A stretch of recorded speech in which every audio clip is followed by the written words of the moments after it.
physios, I welcome you all to our channel Physio Vidyapit.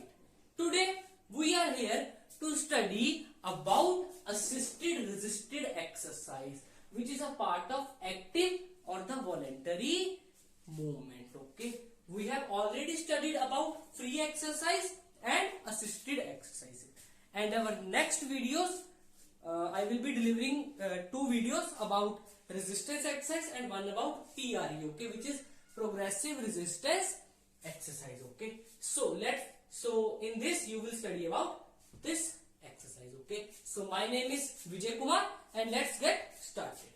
Assisted resisted exercise, as you can see, both the terms are included in this.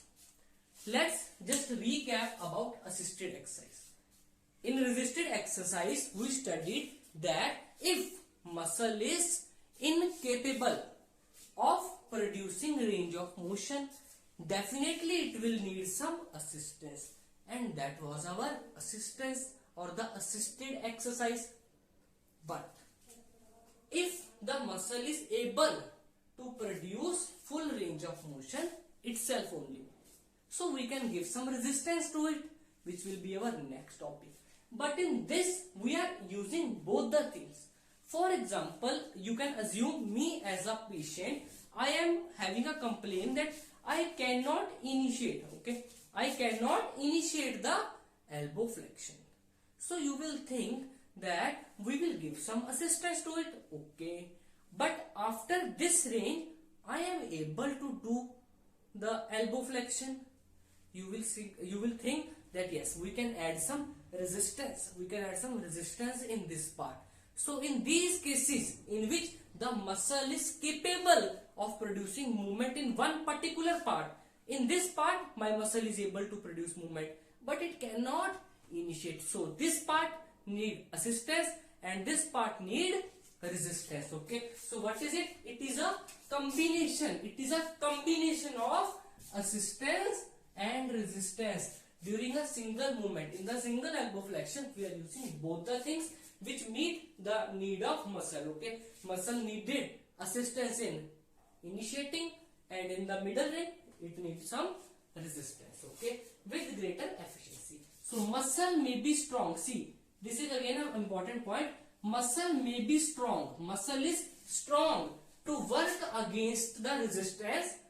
Muscle can work against the resistance in one part of range and not in other. Okay, so this patient which is having difficulty in initiating elbow flexion will say that I cannot hold a dumbbell and initiate elbow flexion, but if you give me a dumbbell I can do like this. Okay, so you can see that muscle is capable to work against the resistance, which is a dumbbell, in this middle range, but not in the initial range. Okay, so this is the meaning of this point. And why I am using this initial word repeatedly, initial range? Why? We have studied this in our previous videos that usually more effort is required in initial and terminal range of motion. In initial and terminal range of motion as compared to the middle range of motion. In this I need some effort. In this comparatively less, and in terminating the range of motion effort is required. So definitely assistance is given in initial and terminal range and resistance is given in middle range of motion. Okay, which is again a simple point, and it also ensures that external forces are adapted to every part of range according to muscle weight. For now let us take another example. Okay, I am holding a dumbbell in my hand. Okay, I cannot initiate. You give me some assistance and then I can overcome the resistance of dumbbell, and in the end range you are again giving me assistance, and in the middle you can also give me some extra resistance because I can easily overcome the resistance of dumbbell. Okay, and now what does this thing means? It ensures that external forces are adapted to every part of range. This particular patient, as I have explained, will have a problem in initiating the movement against resistance, but in middle range he will say I can do the elbow flexion by holding a dumbbell like this, but I cannot initiate the movement by holding a dumbbell. So this ensures that external forces are adapted.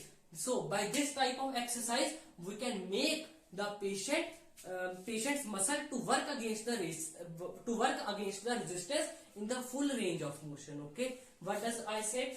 I said that it ensures that external forces applied, or the external forces which are applied, are adapted to every part of range. The patient is able to do elbow flexion by holding a dumbbell in whole range, in the full range of motion. Okay, there will be no complaint about lack of initiation and lack of termination of range. Okay, so this is about the assisted resisted exercise. Okay, so I also explained you each and every word, and this point are very important, and you may be asked some Viva questions also from this particular point.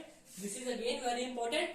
External forces which are applied to a range of motion are adapted in full range, so that muscle is able to overcome that resistance in each and every part of range of motion. Okay, so this is whole about the assisted resisted exercise. Our next video will be on resisted exercise. Till then, you keep on studying. Thank you to one and all.